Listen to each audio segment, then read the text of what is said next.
Welcome, ladies and gentlemen, to the Week 2 edition of the Commissioner's Corner. I'm Commissioner James L. Seagraves. I'm Richard. He's also Commissioner, co-commissioners. Now, there's a motion, by the way, Richard, to have a third commissioner put in. I don't know if you knew about this, but No. we'll talk about that off the air. Who wants to be commissioner? So, Cody Cole.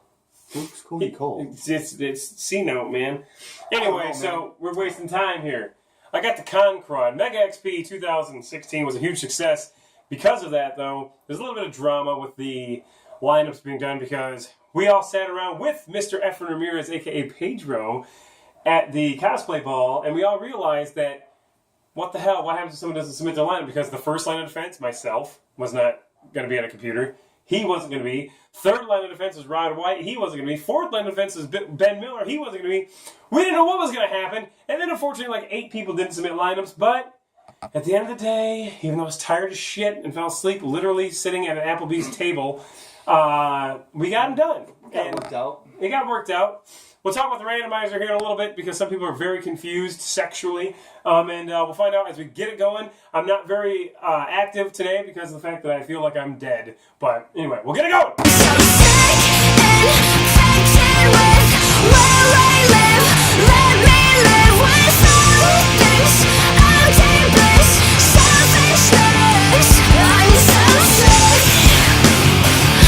Alright, we're back. Don't know what music I chose here, if I chose any at all, because I'm tired and I feel like I'm dying. So, real quick here, let's talk about this randomizer thing. It's a conversation we have to have every year, and I think I thought I addressed it enough in the preseason stuff, but maybe not.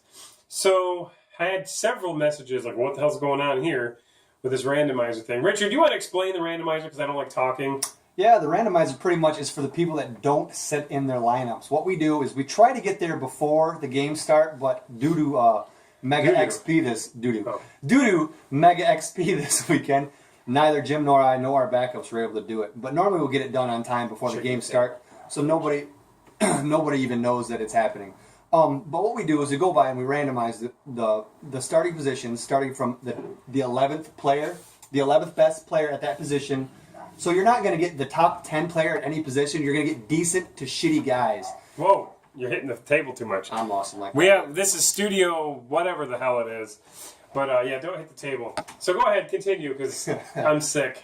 So that's just kind of the breakdown of how it happens. It's completely random. It's a random number generator. That sounds like something else, but whatever. That sounds like a Heinrich Doofenshmirtz invention. Dude, I'm tired. I got a random number generator. Random number generator. So yeah, I feel good enough to do that. Apparently, fucking Con Crud, man. That's an F-bomb. We don't do those very often, but so yeah, I mean, because this, Aaron King, who's been in the league since the beginning.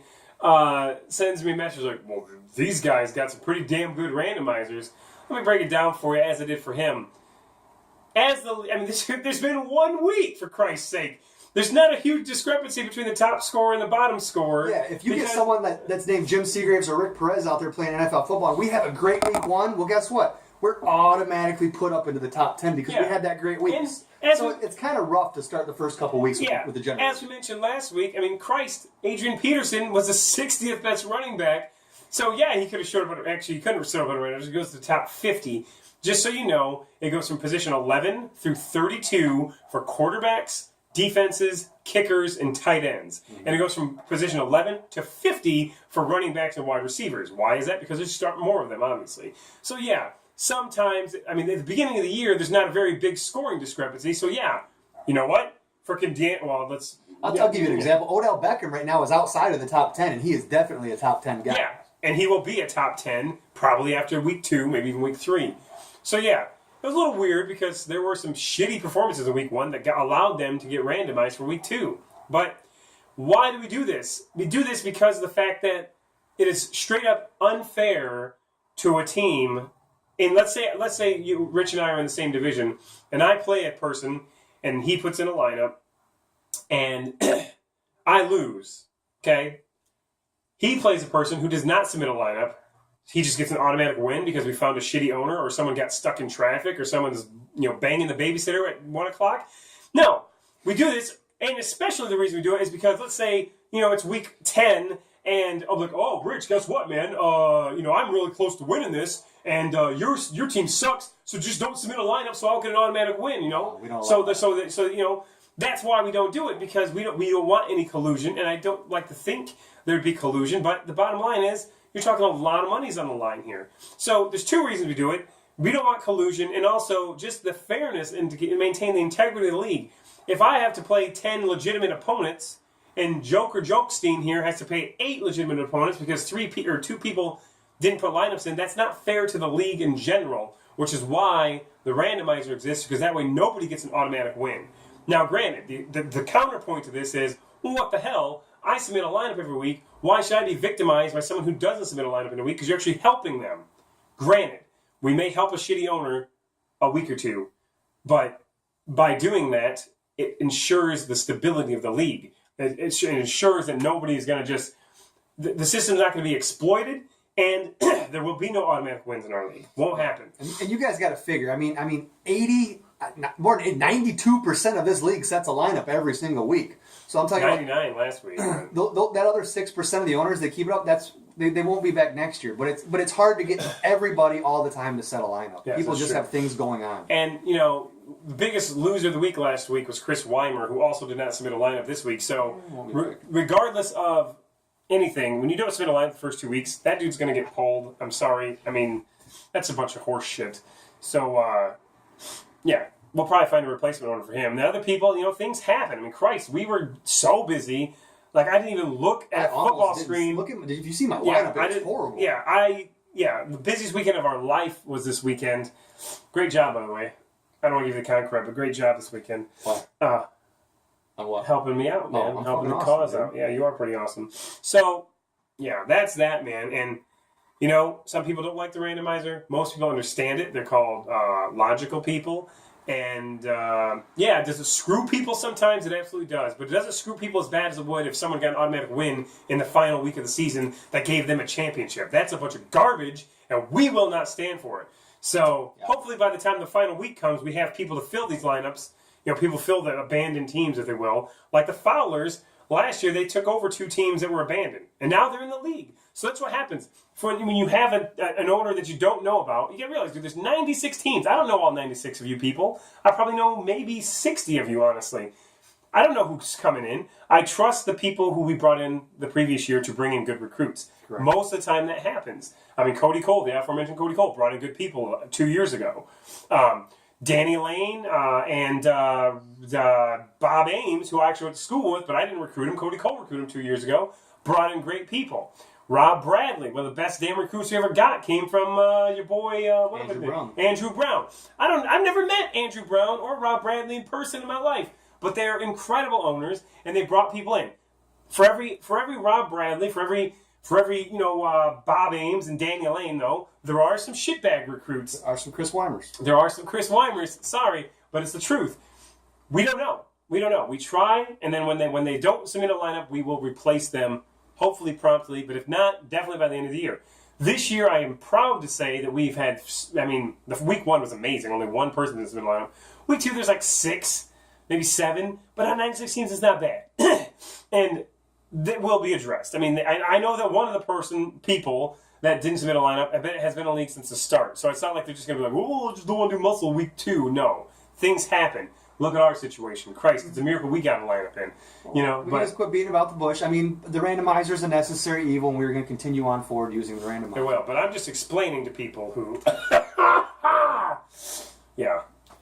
didn't know. On to the top 10. On to the top 10. This is going to be a short podcast. At least I thought it was going to be a short podcast until we went over the randomizer. So we won't be able to do the drum roll for number 1 because our makeshift camera setup's going to fall. But, so, number 10, you go ahead. I'll let you do the top 10, and I'll just chime in here because I feel like absolute trash. Right. Number 10, let's play a game. The password is something in a shell with cheese. Lettuce. Mexicans eat it. Gordita. No! A taco! Oh, taco. Password is taco. 2-0. How many points? They ended up with 165.74. 165.74, so after 2 weeks, okay. Now, real quick, easier to determine this last week because it was just one series of numbers, but... It's about an 83-point average. Week 2, your top 10 is determined by 2 things. Basically, your record, and then how many total points you scored. and I'll circle back. Let me forget to circle back. Circle back. About the number 2 highest scoring team in the country, who's not even ranked, by the way. Okay, number 9. By the way, I just printed this out. I haven't even looked at the top 10 yet. So go ahead, let's play a game. Runs like a girly. Oh, okay. Runs like a girly. Josh Griner, I I believe. don't know who it is, but he ended up with a score of 166.58 after 2 weeks. Number 8. These are all 2-0, by the way. Number 8, coming in ranked number 14 is the New Orleans Rock Chucks. Oh, so they jumped from 14 to 8. New Orleans Rock Chucks, who I believe barely beat a randomizer by like 0.8 points, and that's why I think he's a little worried. But Oh, man. With a total score of 168.02. Aaron King, good job, buddy. Number 7 used to be number 17. Ooh. Better bring your A game. Oh, Rob Jazerski. Hot, fresh off the honeymoon, still making lineups. Yeah, Rob can do. He's got off his honeymoon. He's setting lineups. Yeah, man. Way to go. 169.56. Hey, 169. Number Hey-o. 6 in the country, dropping down a spot, is the Flatliners. Oh, the Flatliners. They did not flatline. They went negative. That With is a score of 175.90. Chad Brown. Chad Brown. Number 5, moving up 2 spots. A team has no name. Oh. Still confuses me every time I The say team it. has no name. It's Jack and Hargar. With a score of Game of Thrones 178.09. Number 4. By the way, I don't know who owns that team. I have to look Neither it do up. I. I know who owns this team, and I still don't understand the name, but I will have to agree with her that Nutria is nasty. And she goes by Nasty Nutria. Nasty Nutri number 4? What? She did. She always bitches about even being in this league. What? With a score of 178. Sarah Krasinski. By the way, let me just tell you something. Yes. An experience that happened at Michigan's Entertainment, Gaming, Geek, and Arts Experience. This is a 2X large. I'm swimming in it. It's all like the only thing that didn't sell out. An experience like no other is to try to watch the soup Nazi, Larry Thomas, sign Krasinski on a soup ladle handle. Oh my God. That was an experience, I'll tell you. Ooh. I got your soup ladles, by the way, guys. Yeah, we do have some soup ladles. That's right. So, Number 3, moving up 5 spots. ooh. It's Is like a Casey guy that Kasem. should have been at Mega XP, Bill Polian Dynamite. Oh, I know. What's up with that, Louis Diana? I can't even sing the lyrics right now because I'm hoarse. But number 3 for Bill Polian, man. Way With to a go. score of 181.14. We got to get that Verizon sponsorship going. Oh, my God. We have a special guest showing up. Special guest. Oh, it's Paige Harper. Number 2, moving up 11 spots, the Providence Power. What? I didn't even realize. That'd be my team. Number 2 in the nation. Wow, I'm impressed. I've With a never score of 181.99. Yes, and I would like to say that probably my favorite message I got out of the weekend. I mean, literally hundreds of messages from fans of Mega XP, from artists, from vendors, and especially from staff panicking that something was going wrong. But my favorite message, my favorite message of the week, the weekend came from Tony Cromwell, who said, as he responded to the quote, or to the photo of me passed out at Appleby, he said, "Well, you still found it in your busy schedule to beat my ass in fantasy football." Wow. So that was really funny. So congratulations for that. For quote, you might have lost in fantasy football, but you got the quote of the week. All right, and number 1, moving up 1 spot. Only one man can say this name. It is. Wally. There it is. That's With a total score, the first man to break the 200-point plateau Oh, with 200-point plateau. 206.52. I think, good job, Wally, man. You're killing the game. I think, time to circle back now. Circle back. I think Rob Bradley might have broke the 200-point plateto. I don't have the stats in front of me. He's just, We didn't really he must prepare have for a this loss. That's right. Yeah, oh yeah. He has a loss, so he's I'll not tell in you, the top Rob 12. Bradley has a pick to A pick. What's he doing? A bone to pick Is he with going? Is he going into a You locked room? quiet. He has a bone to pick with the coach of the Philadelphia Eagles. Oh, tell me more. Cue the Oh grease. man, I'll tell you what. This is what I heard today. He's like, Can you Rick, hold on one second? Can you do? Can What's you do it? up Hold with on, the- hold on. Can you do it, please? do what? She's got a bone to pick, and I said, "Tell me more." Tell me more, tell me more. There we go. There you go. Awesome. Sorry. Apparently, the coach of I'm the ready. Eagles decided to throw the ball when they were up 3 scores, thus giving Jordan Matthews enough points to beat him. Oh. Yes. Oh. Yeah. Was that this week or? It was this week. Wasn't happy about it. So the Black Hole was 1-0, and then they lost this week because of Jordan Matthews. Pretty much. Hey, I will say that Ben Miller's winner of the week. Though we got pizza just in studio here next to all the Pedro autographs. You better watch it there. That might bleed. Yeah. Ben Miller's winner of the week was Mr. Wentz, and he had another phenomenal showing. So way to go, Ben Miller. We're not doing winners and losers this week because What about Roots? Oh, Ertz, yeah. Was it Ertz or Wentz? Ertz and Wentz, both, because he can only say Z words. Yeah, that's That true. is true. Yeah, that's true. We're not doing winners and losers this week because we both feel like garbage. But next week we'll be back. We'll be back in normal. Mainly because I didn't watch a single football game. Yeah, 'cause I nobody was watched busy. anything. Only thing I watched was a little. I saw Adrian Peterson getting carried off the field when I was at Applebee's before I fell asleep, and then I watched that extremely boring first half of Monday Night Football last night that Yeah, I fell. actually put me to sleep. I fell asleep even before it started. Yeah, so. All right, man. So, we'll be back, regular, livelihood and stuff. Thanks for filling in today, Rich. I appreciate it because my mouth hurts and I'm sniffling. So, Yeah, I know why. peace out. We'll see you in week 3. I don't know what that meant, but we'll see you in week 3. Take it easy.